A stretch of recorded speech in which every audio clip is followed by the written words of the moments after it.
우리에게 주신 하나님의 말씀, 빌립보서 2장 5절부터 8절까지의 말씀입니다. 너희 안에 이 마음을 품으라. 곧 그리스도 예수의 마음이니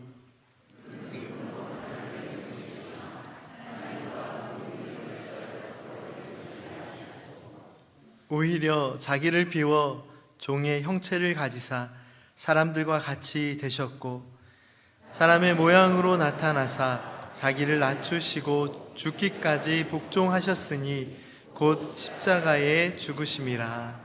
아멘. 오늘은 종려주일입니다. 종려주일은 예수님께서 우리의 죄를 사하시기 위해 생명을 내어주신 십자가의 길을 가시며 마지막으로 예루살렘을 입성하신 날을 기념하는 교회의 절기입니다. 그리고 종려주일은 고난주간이 시작되는 날이기도 합니다.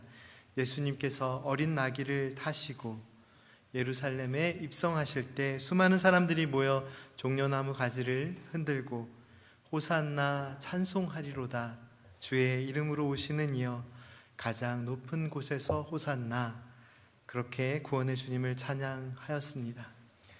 그들의 입에는 구원의 메시아 되신 예수님께 대한 존경과 감사와 찬양과 경배가 가득했습니다. 분명히 너무나도 아름다운 장면입니다.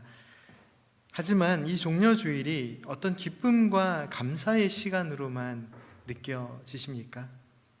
믿음의 사람들의 복되고 바른 믿음의 고백이 담겨있는 이 종려주일이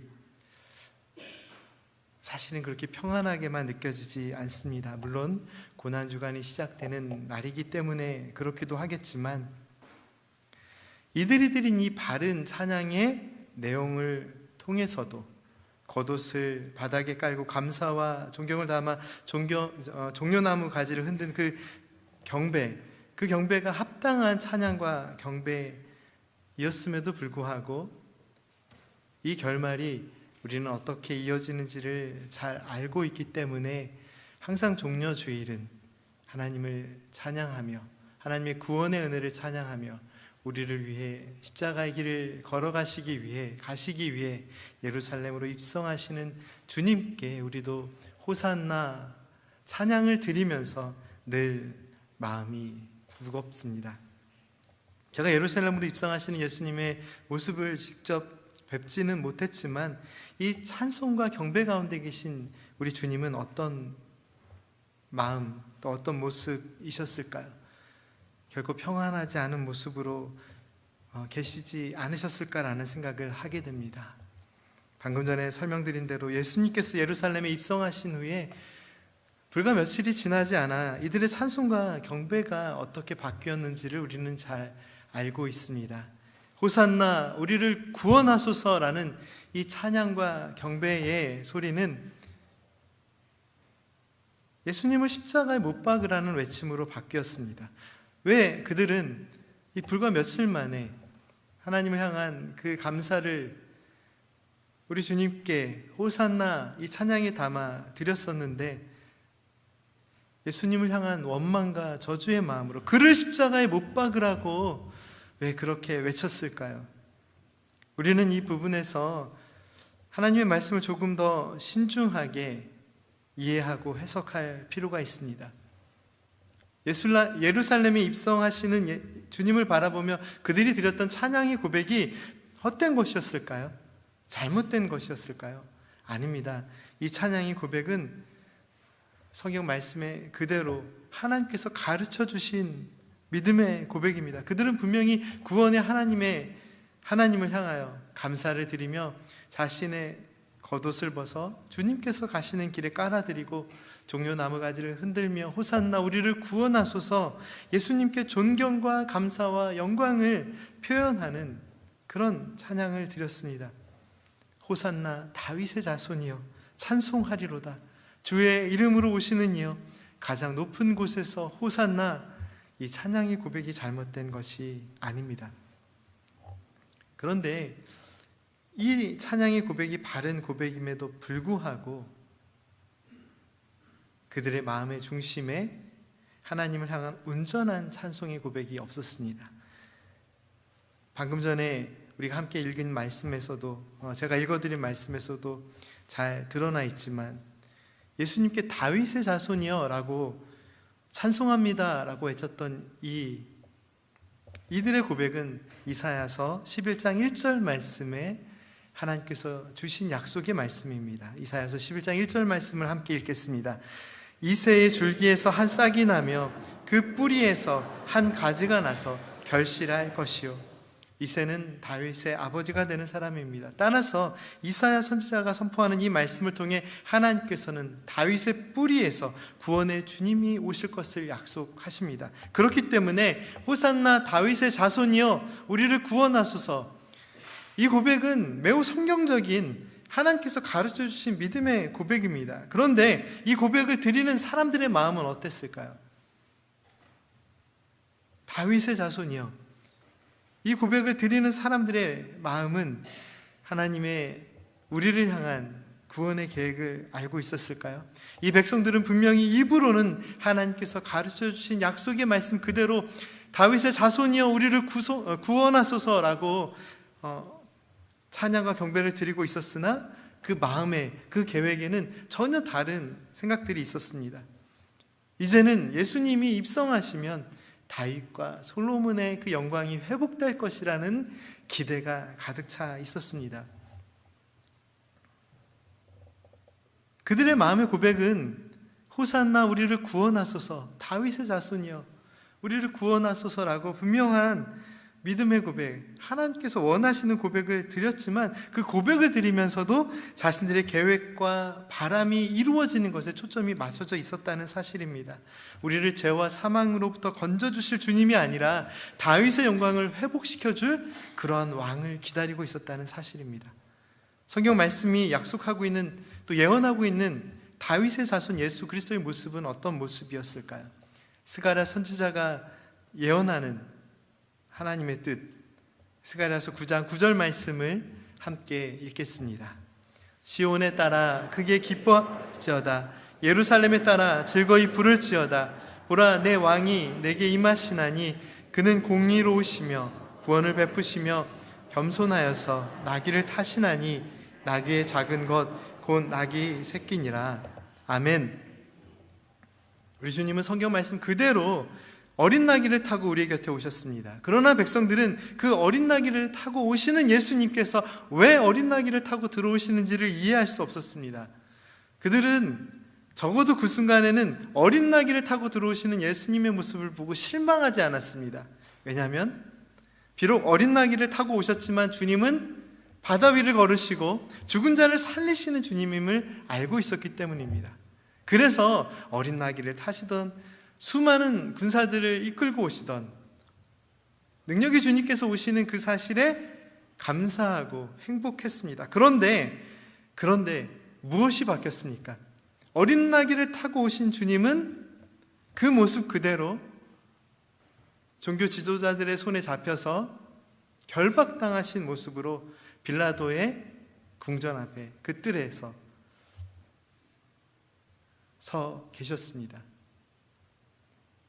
어린 나귀를 타고 오신 예수님의 모습 그대로 서 계셨으나 그들의 기대가 무너지는 순간, 그들의 바람과는 다른 예수님의 모습이 보이는 순간 그들은 자신들의 뜻에 맞지 않는다고 하여 예수님을 버리기로 선택합니다. 예수님께서는 하나님의 뜻을 꾸준히 이루시고 계셨으나 그들은 자신들의 기대와 다른 예수님의 모습을 보는 순간 예수님을 버리기로 선택합니다. 호산나 우리를 구하여 주소서, 다윗의 자손이여 우리를 구하소서. 호산나 외치던 그 군중들은 나의 기대와 뜻이 무너지는 순간 주님을 향하여서 그를 십자가에 못 박으라 외칩니다. 사랑하는 성도 여러분, 우리 안에 찬송과 기도가 있다고 해서 문제가 없는 것은 아닙니다. 우리의 찬송과 기도 속에서도 우리는 하나님의 뜻과 다르게 행할 수 있음을 기억해야 합니다. 우리의 찬송과 기도가 의미가 없는 것은 아닙니다. 분명히 말씀드렸지만 종려주일, 예수님의 예루살렘 입성을 환영하던 무리의 고백은 하나님께서 가르쳐 주신 성경 그대로의 고백이었습니다. 호산나 우리를 구원하소서, 하나님께서 원하시는 찬양의 내용을 드리고 있었습니다. 그런데 그 찬양 속에 하나님의 영광을 나타내기 원하고 하나님의 뜻이 온전히 이루어지기를 원하는 간절한 소망이 아닌 나의 기대와 나의 뜻이 우선하는 순간, 하나님의 뜻이 이루어짐에도 불구하고 나는 실망하고 내 뜻에 맞지 않는다고 하여 믿음을 버리고 주님을 버리고 하나님을 버리고 그를 십자가에 못 박으라. 도저히 믿음의 사람으로서는 생각할 수도 없는 그런 삶을 살아가는 것이 우리의 모습일 수 있음을 하나님의 말씀은 우리에게 분명하게 보여주십니다. 오늘 본문 말씀인 빌립보서 2장 말씀은 수많은 무리들의 찬송과 경배 속에 어린 나귀를 타고 예루살렘에 입성하시는 우리 주님이 어떤 분이신지를 우리에게 분명하게 가르쳐 주시는 말씀입니다. 사실 지난 몇 달 전 주일 예배 말씀을 통해 이미 함께 나누었던 말씀입니다. 그때는 너희는 이 마음을 품으라, 우리를 긍휼히 여기시는 그리스도 예수의 마음에 집중하여 말씀의 은혜를 나눴습니다. 오늘 하나님께서는 종려주일에 동일한 본문 말씀을 통해 십자가의 길을 걸어가신 주님의 마음이 무엇인지를 우리에게 보여주십니다. 본문 말씀을 다시 한번 말씀 한 절 한 절의 의미를 생각하여 다시 읽겠습니다.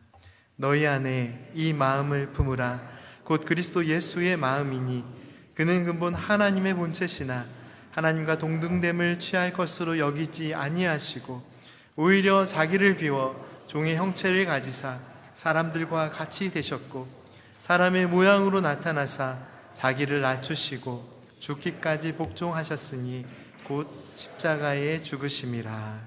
아멘. 먼저 오늘 본문 말씀 7절 말씀은 십자가의 길을 걸어가시는 우리 주님에 대하여 무엇을 가르쳐 주십니까? 자기를 비워 종의 형체를 가지사 사람들과 같이 되셨다라고 가르쳐 주십니다. 예수님의 십자가의 길을 이해함에 있어서 가장 중요한 부분이 이 부분입니다. 예수님께서 끊임없이 자기 자신을 비우시며 십자가의 길을 걸어가시는데 그 옆에 서서 우리는 예수님께서는 자기 자신을 끊임없이 비우시며 하늘 영광을 내려놓고 하늘 보좌를 내려놓고 하나님과 본체시나 성삼위일체 하나님이시지만 그 동등됨을 내려놓고 자신을 비우시며 죄인보다 더 낮은 자리에서 십자가의 길을 가셨는데 그 옆에서 죄인들은 어떤 마음으로 그 주님을 바라보고 있습니까? 주님은 자기를 비우시고 계시지만 죄인들은 자신의 욕심을 채우기를 원하고 자신의 뜻을 이루기를 원하고 자신의 삶을 풍요로움으로 무언가로 가득 채우려는 그런 마음들이 가득하지는 않습니까? 우리 주님의 모습과 우리의 마음이 너무 다른 신앙생활을 하고 있지 않습니까? 왜 이 말씀이 너희 안에 이 마음을 품으라 라고 말씀하셨을까요? 그리스도 예수의 마음을 품지 않는 순간 그 사랑을 이해하지 못하기 때문입니다. 끝없이 자기를 비우시고 내려놓으시는 주님의 마음을 이해하지 못하면 그 구원의 사랑이 있음에도 그 구원을 이루시기 위해 빌라도의 그 법정 앞에 서 계신 주님, 우리를 구원하시기 위해 스스로를 다 내려놓고 가장 초라한 모습으로 서 계시지만 그것이 우리를 위한 구원의 길임을 우리는 깨닫지 못할 수 있습니다. 호산나 우리를 구원하소서 찬양의 고백을 드리면서도 우리의 마음 가운데 믿음이 없을 수 있다는 사실입니다. 끝까지 주님을 바라보지 못하면 우리의 신앙이 주님의 마음과는 상관없는 그런 믿음의 모습이 될 수 있다는 사실입니다. 종종 사람들은 믿는 사람들을 향하여서 그렇게 질문합니다. 당신은 왜 그리스도인이 되었냐라고 질문합니다. 우리 성도님들은 왜 그리스도인이 되셨습니까?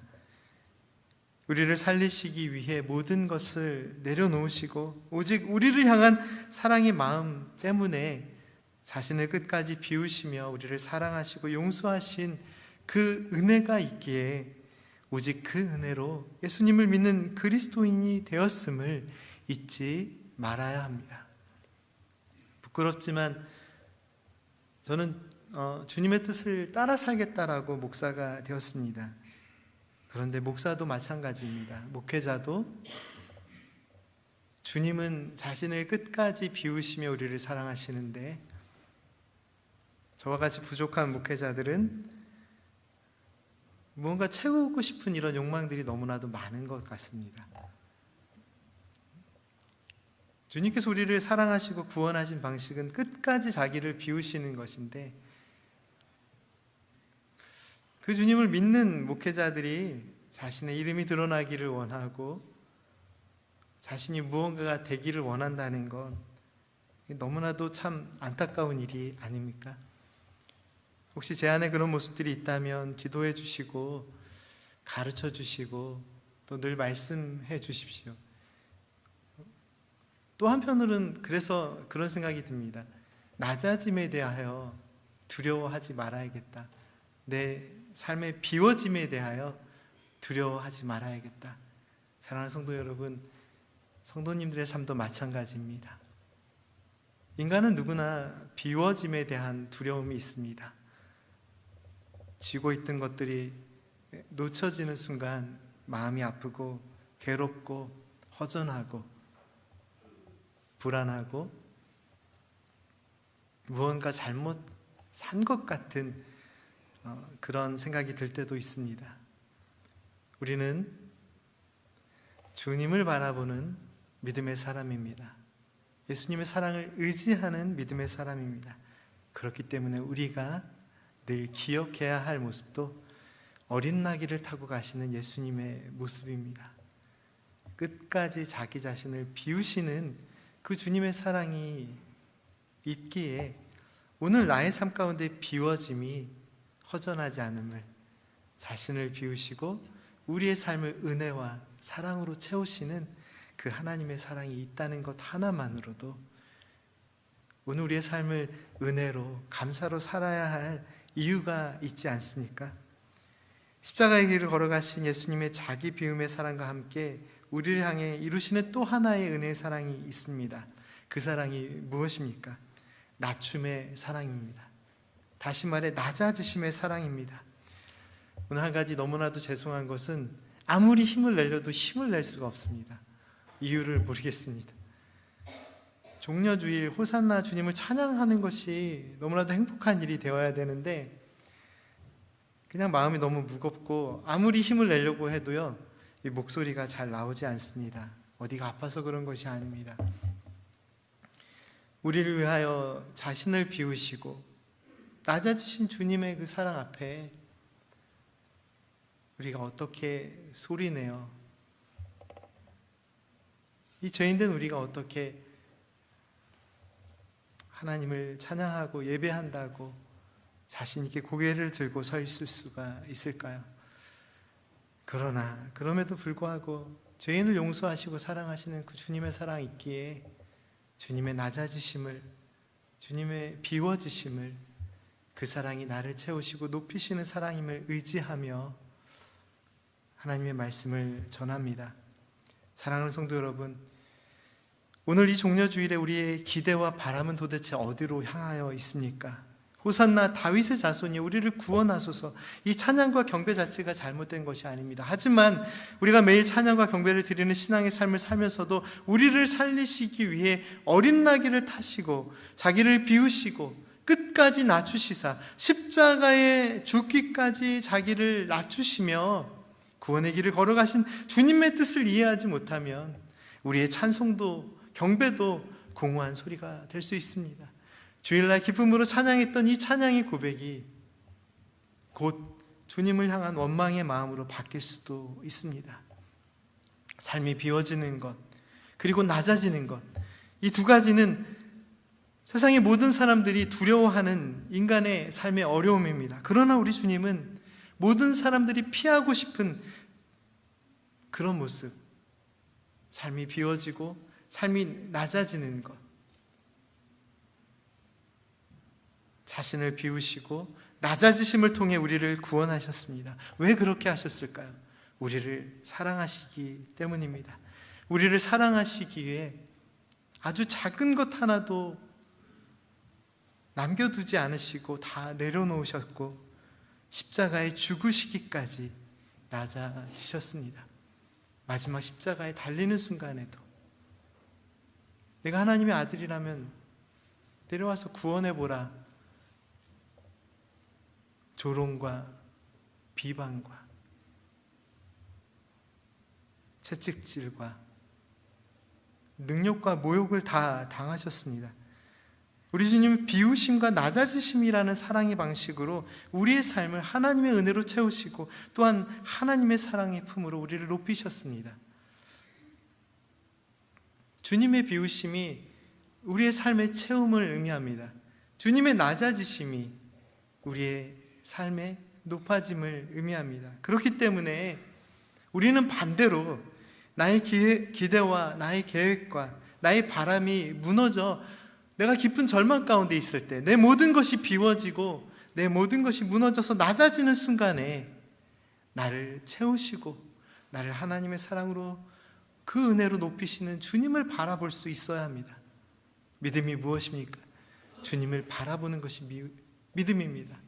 어린 나귀를 타고 오시는 주님을 바라보는 것이 믿음이었고, 그 믿음 가운데 호산나 우리를 구원하소서, 다윗의 자손이여 찬송합니다, 우리를 구원하소서라는 찬양이 있었습니다. 그런데 언제 이 찬양이 원망과 저주로 바뀌었을까요? 어린 나귀를 타고 오신 예수님을 바라보지 못할 때 그 찬양의 고백은 원망의 소리로 바뀌었습니다. 우리의 삶 가운데 찬양과 경배, 감사의 기도가 있는 것이 너무나도 감사합니다. 그런데 이 찬양과 경배가 온전히 하나님의 뜻 가운데 유지되려면 딱 하나의 모습이 있어야 합니다. 그것이 무엇일까요? 오직 주님만 바라보는 것입니다. 오직 주님만 바라볼 때 빌라도의 법정 앞에 가장 낮은 모습으로 모든 것을 비운 모습으로 서 계신 예수님을 바라보면서도 이것이 하나님의 능력임을, 하나님의 뜻임을, 하나님의 거룩하신 뜻이 이루어짐을 우리는 믿음으로 고백할 수 있습니다. 여러분의 삶이 무너질 때 그 무너짐이 여러분의 삶의 끝이 아닙니다. 저의 삶이 낮아질 때 그 낮아짐이 이 땅에서의 삶의 실패가 아닙니다. 내가 낮아지는 그 순간에 주님을 바라보는 그 믿음이 있다면 그 믿음 안에서 나의 삶을 채우시고 인도하시는 하나님의 사랑을 우리가 보게 될 것입니다. 우리에게 진정한 절망의 순간은 언제일까요? 많은 것들이 무너진 순간이 우리의 절망의 순간이 아니라 우리가 평안하고 즐겁고 행복할지라도 하나님의 은혜를 놓치는 순간, 하나님을 온전히 바라보지 못하는 순간이 우리에게 절망의 순간임을 기억하십시오. 나의 기대와 바람을 내려놓고 주님의 뜻을 바라보는 것이 믿음입니다.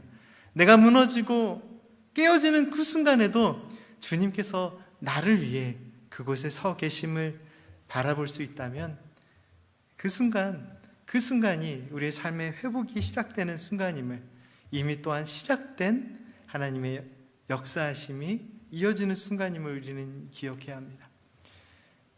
예루살렘의 어린 나귀를 타고 오시는 그 주님 바라보는 그 믿음으로 시작해서 그 주님께서 걸어가시는 십자가의 길을 온전한 믿음과 감사로 바라보는 것이, 따라가는 것이, 그 주님의 비우심과 낮아지심을 통해 우리를 살리심을 기억하는 것이 믿음의 삶의 모습입니다. 히브리서 3장 14절 말씀, 우리가 시작할 때 확신한 것을 끝까지 견고히 잡으면 그리스도와 함께 참여한 자가 되리라. 이 말씀이 주는 의미가 무엇일까요? 처음부터 잘못됐습니다. 무엇이죠? 예루살렘에 입성하시는 주님을 바라보며 호산나 찬양하고 있었지만 주님을 온전히 바라보지 못했습니다. 그렇기 때문에 그 믿음은 곧 무너졌습니다. 그래서 나의 기대와 나의 바람이 무너진 순간 하나님을 바라보는 것이 믿음이기는 하지만 사실 이 말은 잘못된 것입니다.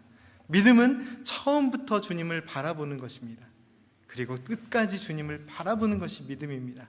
우리가 시작할 때에도 주님을 바라보는 것이 믿음이고 끝까지 주님을 견고히 붙잡는 것이 믿음입니다. 한 주간의 믿음의 삶을 살아가실 때 우리 성도님들의 삶은 무엇을 향하여 나아가실까요? 우리 주님과 함께 동행하며 그 절망 가운데 함께 하시며 우리를 건지시고 지키시는 주님만 온전히 바라보는 그런 시간이 되기를 원합니다. 성금요일은 예수님의 장례식에 참여하는 시간이 아닙니다. 많은 그리스도인들이 예수님의 장례식을 반복적으로 교회 절기를 따라 지키고 있습니다. 고난주간은 예수님의 장례식에 참여하는 기간이 아닙니다. 우리를 위하여 모든 것을 비우시고 낮아지신 주님의 그 사랑 앞에 나의 욕망과 나의 잘못된 생각과 나의 불신앙의 죄악된 모습을 하나둘 내려놓고 모든 것을 내려놓고 우리 주님을 만나는 시간이 고난주간이고 성금요일임을 기억하십시오.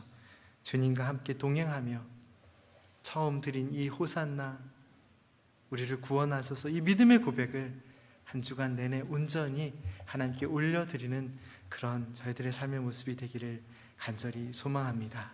함께 기도드리겠습니다.